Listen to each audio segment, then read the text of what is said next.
So the SIL practice standards are now in effect. Providers need to maintain evidence that relevant workers are trained and, in key practice areas, assessed as competent. It's not enough anymore just to show that they have been trained and that they have passed an exam. They must be shown they are competent in some way. The three things every SIL provider needs to know. So the effective date was the 1st of July 2026. Providers should now be operating to the standards rather than waiting till their next audit. The workforce obligation. Providers need to demonstrate that relevant SIL workers are trained and in key practice areas assessed as competent. Course attendance or a certificate alone may not demonstrate competency in practice. And the evidence risk. Without current training, supervision and competency records, a provider may have difficulty demonstrating how the standards are being implemented across its workforce. And as I said before, who knows what the Commission are going to do, whether they're going to be relatively lenient if you had a good action plan and you're working towards getting all these things in place, or whether they're going to be super strict and breach you, in multiple areas if you don't have it together. Nobody really knows. My guess is they're going to be rather strict.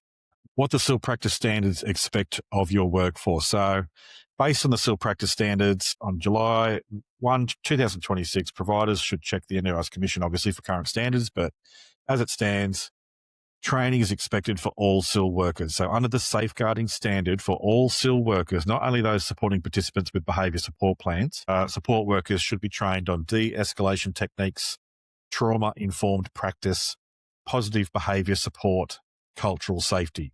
The training records need to be on file with refresher dates tracked. That's part of the audit process.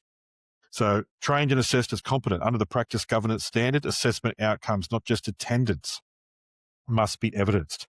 So person-centered practice, active support, supported decision-making, and trauma-informed practice. A standardized competency assessment framework is required.